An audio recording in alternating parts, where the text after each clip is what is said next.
Right. මේ වෙද්දී 2025ට අදාළව යුනිවර්සිටි කොලෙජ් ගැසට් කරලා තියෙනවා. ඉතින් ඒක ගැන වීඩියෝ එකක් කරන්න හිතුවා. මේ වීඩියෝ එකෙන් ප්‍රධාන කරුණු තුනක් ගැන කතා කරමු. පළවෙනි එක මොනවද යුනිවර්සිටි කොලෙජ් කියන්නේ? දෙක යුනිවර්සිටි කොලෙජ් එකට එන්න ඔයාට තියෙන ඕන සුසුකම් මොනවද? තුන්වෙනි එක කොහොමද මේ යුනිවර්සිටි කොලෙජ් එකේ HND ප්‍රෝග්‍රෑම් එක අවුරුද්දෙන් අවුරුද්ද මොනවද උගන්වන්නේ? කොහොමද මේක ගලාගෙන යන්නේ කියන එක. වීඩියෝ පටන් ගන්න කලින් මම ගැන කිරි හැඳින්වීමක් කරොත් මගේ නම ෂෙන් කවිස්ක. මේ වෙද්දී මම යාපනයේ යුනිවර්සිටි කොලෙජ් එකේ මෙකාට්‍රොනික් හදාරමින් ඉන්න කෙනෙක්. ඉතින් ඔයාලට තේරෙන්න ඇති මේක ගැන මට කතා කරන්න තියෙන සුදුසුකම මොකක්ද කියලා.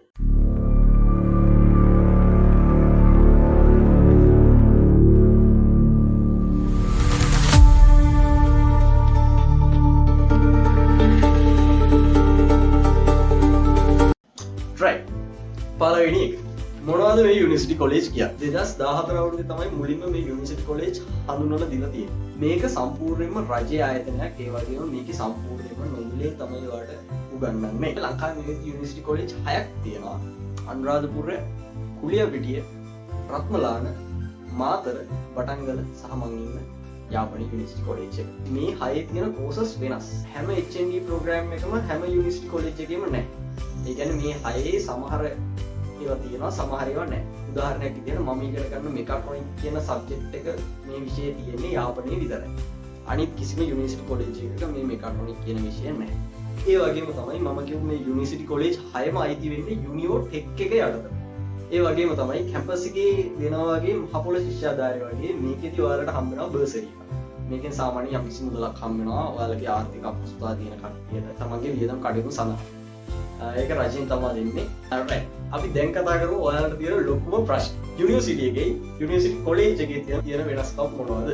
මේකේ තියෙන ප්‍රධානම වෙනස්කම තමයි ඔයාලා යුනිවර්සිටි එකට ගියොත් ඔයාලට කෙලින්ම මේකෙන් උපාධිය දක්වා ඉගෙන ගන්න පුළුවන්. කෙලින්ම ඔයාලට උපාධියක් තමයි හම්බෙන්නේ. හැබැයි යුනිවර්සිටි කොලෙජ් එකෙන් ඔයාලට කෙලින්ම උපාධියක් ගන්න බෑ. ඒක තමයි ඇත්ත. හොව් කලබල වෙන්න එපා. මං කිව්වේ නෑ ඔයාලට උපාධියක් ගන්න බෑ කියලා. අනිවාර්යෙන් ඔයාලට ඩිග්‍රී ගන්න පුළුවන් නොමිලේම. ඒක ගැන මම තුන්වෙනි කොටසේදී ආයෙ කතා කරනවා. right. ඊළඟ දේ තමයි ඔයාලට කැම්පස් එකේදී ඔයාලා දන්නවා කැම්පස් එකේ ළමයින්ට පළවෙනි අවුරුද්දේ ඔයාලට හොස්ටල් හම්බ වෙනවා. ඉන්න රජයේ ගානේ නොමිලේ. හැබැයි ඔයාලට යුනිවර්සිටි කොලෙජ් එකේදී එහෙම හොස්ටල් හම්බෙන්නේ නැහැ. ඔයාලට පිට බෝඩිමක හෝ වෙන නවාතැන්වලක තමයි ඔයාලට ඉන්න වෙන්නේ මේ අවුරුදු තුන පුරාවට. right. second point එක. යුනිවර්සිටි කොලෙජ් එකට ඇතුළත් වෙන්න ඔයාට තියෙන්න ඕන සුදුසුකම් මොනවද? පළවෙනි සුදුසුකම තමයි ඔයාට මේ වෙනකොට වයස අවුරුදු 29ට අඩු වෙන්න ඕන. ඔයා වයස අවුරුදු 29ට අඩු කෙනෙක් නම් විතරයි ඔයාට පුළුවන් මේ යුනිවර්සිටි කොලෙජ් එකට ඇප්ලයි කරන්න. දෙවෙනි කාරණේ තමයි ඔයා A level කරපු කෙනෙක් නම්, ඒ කියන්නේ ඔයා උසස් පෙළ කරපු කෙනෙක් නම් ඔයාට මොනියම් හෝ විෂය ධාරාවකින් S සාමාර්ථ 3ක් තියෙන්න ඕන. ඒ වගේම ඔයා උසස් පෙළ නොකරපු කෙනෙක් නම් ඔයා NVQ කරලා තියෙනවා නම් ඔයාට NVQ level 4 සහතිකය තියෙන්න ඕන. ඔය තුන තමයි ප්‍රධාන වශයෙන්ම ඔයාගෙන් බලන්නේ. මේ සුදුසුකම් වලට අමතරව ඔයාට සිද්ධ වෙනවා මේ කොලෙජ් වලින් තියෙනවා එක්සෑම් එකක් තෝරගන්න. ඇපිටියුඩ් ටෙස්ට් එක කියලා අපි ඒකට කියන්නේ. ඔයාට සිද්ධ වෙනවා ඒක පාස් වෙන්න. ඒ වගේම මේක පාස් වුණ කට්ටියගෙනුත් ආයේ ඉන්ටර්විව් එකක් තියෙනවා. ඔයාට සිද්ධ වෙනවා මේ ඉන්ටර්විව් එකත් පාස් වෙන්න. මේ ඇපිටියුඩ් ටෙස්ට් එක වගේම ඉන්ටර්විව් එක දෙකම ඔයා සමත් වෙන්න ඕනේ මේ HND එක හැදෑරීම සඳහා. ඒ වගේම මේ ඇපිටියුඩ් ටෙස්ට් එක සහ මේ කෝස් ගැන වැඩි විස්තර ඔයාලට දැනගන්න ඕන නම් අපේ WhatsApp group එකේ තියෙනවා පල්ලෙහා ඒකේ link එක තියෙනවා. ඔයාලට පුළුවන් ඒකට join වෙන්න. ඒකේ මමත් ඉන්නවා. ඔයාලට පුළුවන් මට කතා කරලා වැඩි විස්තර ඕන දෙයක් දැනගන්න. right. තුන්වෙනි සහ අන්තිම පොයින්ට් එක කොහොමද මේ යුනිවර්සිටි කොලෙජ් එකේ මේ HND ප්‍රෝග්‍රෑම් එක ගලාගෙන යන්නේ, කොහොමද ඔයා උපාධියක් අරගන්නේ කියන එක මේකෙදි කතා කරනවා. මේක වෙන්නේ මෙහෙමයි. ඔයා යුනිවර්සිටි කොලෙජ් එකේ ඇප්ටිටියුඩ් ටෙස්ට් එක සහ ඔයාගේ ඉන්ටර්විව් එක පාස් වෙලා ඔයා යුනිවර්සිටි කොලෙජ් එකට ඇතුළත් වුණාට පස්සේ පළවෙනි මාස දෙක ඔයා ෆවුන්ඩේෂන් පීරියඩ් එක තමයි ඉන්නේ. පළවෙනි මාස දෙකේ NVQ level වලින් අප් කට්ටියට වෙනම විෂයන් කොටසකුත් A level වලින් අප් කට්ටියට වෙනම විෂයන් කොටසකුත් තමයි උගන්වන්නේ. ඒ විදිහට උගන්වලා පළවෙනි මාස දෙකෙන් කරන්න ඕගොල්ලෝ දෙගොල්ලොම එක ලෙවල් එකකට අරගෙන.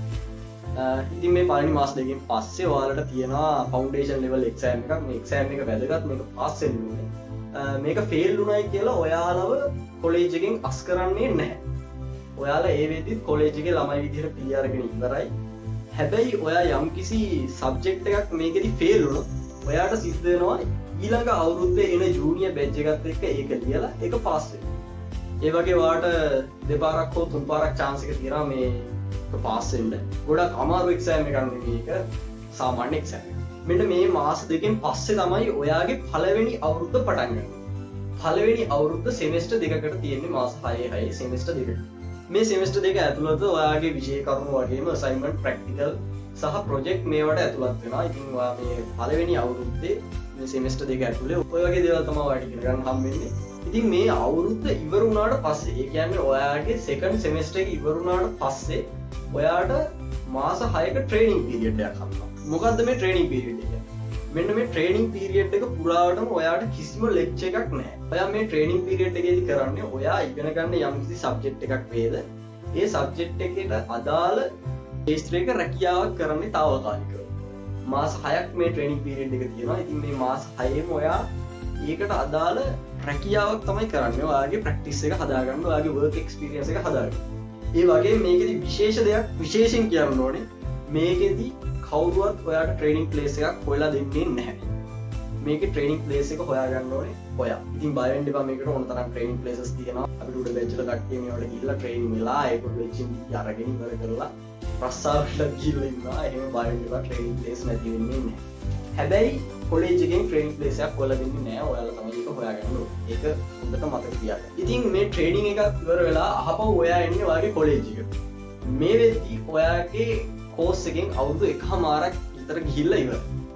ඉතින් මේ ආවට පස්සේ ඕනේ නම් ඔයාට NVQ level 5 සහතිකය අරගෙන කෝස් එකෙන් අයින් වෙලා යන්නත් පුළුවන්. එහෙම නැත්නම් NVQ level 6 HND වෙනකම් ඔයාට කෝස් එකට රැඳිලා ඉන්නත් පුළුවන්.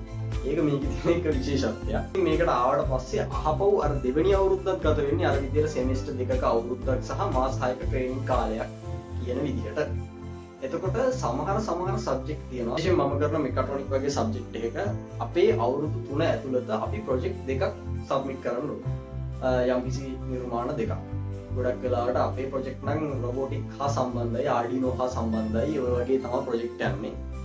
අනිත් ඒ වගේ එහා සමාන ඒවා තියෙනවා.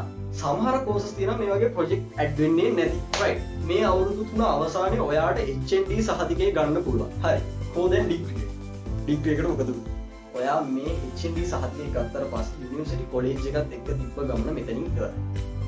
ඊළඟට ඔයා හිතනවා නම් ඔයාට ඩිග්‍රී එක ඕනේ, ඔයා ඩිග්‍රී එකට ඉගෙන ගන්න ඕනේ කියලා මේ අවුරුදු 3න් පස්සේ මම අර කලින් කිව්ව යුනිවර්සිටි කොලෙජ් එක අයිති වෙන ප්‍රධාන ආයතනය වෙන යුනිවෝ ටෙක් එක යටතේ ඔයාට නොමිලේම ඔයාගේ ඩිග්‍රී වෙනකන් ඉතුරු ටික ඉගෙන ගන්න පුළුවන්.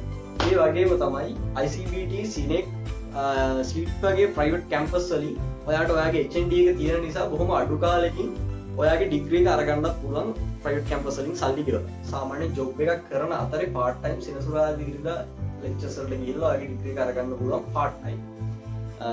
ඒක එක වාසියක්. අවුරුදු 3න් ඔයාගේ HND ප්‍රෝග්‍රෑම් එක ඉවර කරලා ජොබ් එකක් කරන අතරේ සෙනසුරාදා part time ගිහිල්ලා ඔයාගේ ඩිග්‍රී කම්ප්ලීට් කරගන්න පුළුවන් අර විදිහට අවුරුද්දක් එකමාරක් වගේ කාලයක් ඇතුළත. ඉතින් මේ යුනිවර්සිටි කොලෙජ් වලට එන ඔයාට කැම්පස් ළමයෙකුට හම්බෙන්නේ නැති විශේෂ වාසි 3ක් හම්බ වෙනවා.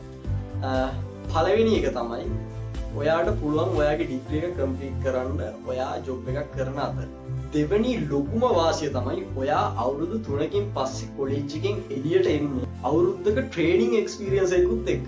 එතකොට ඔයාට මේ තරගකාරී ජොබ් මාකට් එකේ හරිම ලේසියෙන් ජොබ් එකක් හොයාගන්න පුළුවන්. මොකද ඔයාට අවුරුද්දක ට්‍රේනින් එක්ස්පීරියන්ස් එකක් තියෙන නිසා. ඔයා එන්නේ අවුරුද්දක වර්ක් එක්ස්පීරියන්ස් එකකුත් එක්ක තමයි එළියට. තුන්වෙනි වාසිය තමයි ඔයාට මේ HND එක කරගෙන යන අතර ඔයාට මට මේක නතර කරන්න ඕනේ කියලා ඔයාට ඒ වගේ නතර කරන්න chances දෙකක් තියෙනවා.